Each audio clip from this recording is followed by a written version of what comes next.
Sometimes somebody's about to tell you a story that you know. It's a Gemara story, it's Moshe Rabbeinu's story. You heard the story before. Mishbirei Yam is teaching you both musar about behavior and also how to really be a chacham. How? Never ever interrupt the story even if you know the story. Meaning, you heard the story of Kriyat Yam Suf how many times? X amount of times. You heard the story of Moshe Rabbeinu coming from Mount Sinai how many times? X amount of times.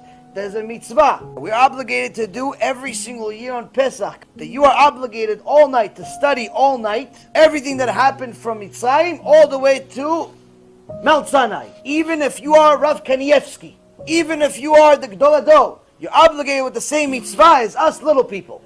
Why? Go over the story again. But I heard it last year, and the year before, and the year before, and the year before. Go over it again. Number one, you could understand something new from the same story all the time. Because Torah, it never ends. That's number one.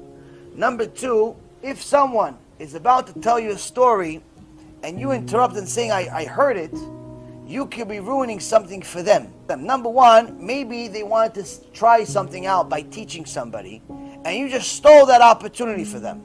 Now this guy that was about to teach you something, all he needed was one student to say, wow, what a story, and he was going to become a Mesakeh Rabbi. He was going to start teaching people every week, and he was actually going to succeed and get people to do tshuva every week. And every week people do tshuva, people go to Hashem, people do this, but you ruined it. Why? You thought, oh yeah, I heard it already. Already destroyed his confidence. He now wants to go back to be an engineer now. He wants to go back and go cut hair again. He doesn't want to be a teacher anymore. Why? You said I heard it. The magnitude of you saying I know, you just destroyed millions of lives potentially. Two, second reason. Many times, if you're a speaker, you actually learn while you speak. If you speak out loud, you're learning.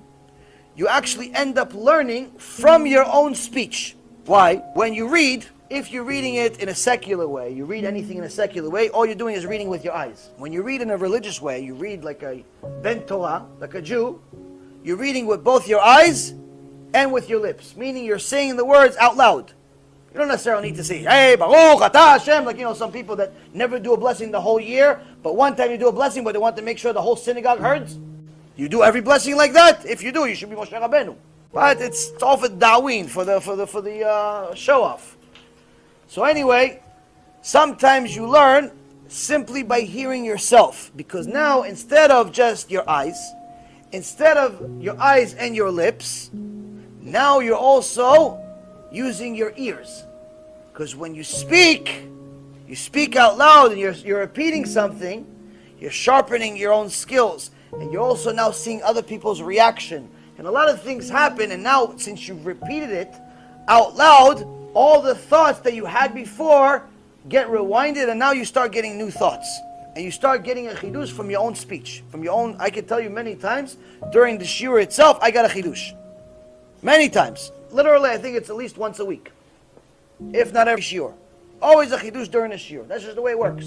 So now, if somebody's about to give you a chidush, or some story that you heard 1,000 times already, and you say, no, I know already, and you cut their story up in half, tell them, no, I know, you could have potentially just killed their chidush. Now they're not going to get a chidush because of you. So the character trait that we all have to develop is to have enough patience to let people finish what they're going to say.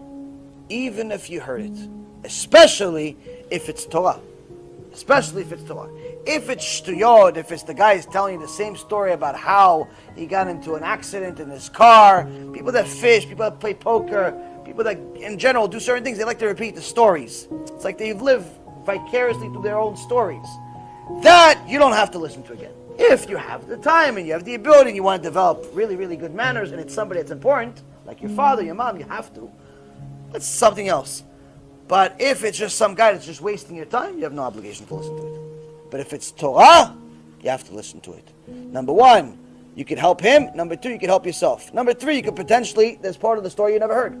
Even though you heard the whole story 1,000,000 times, there's maybe he's going to mention one fact that you never heard.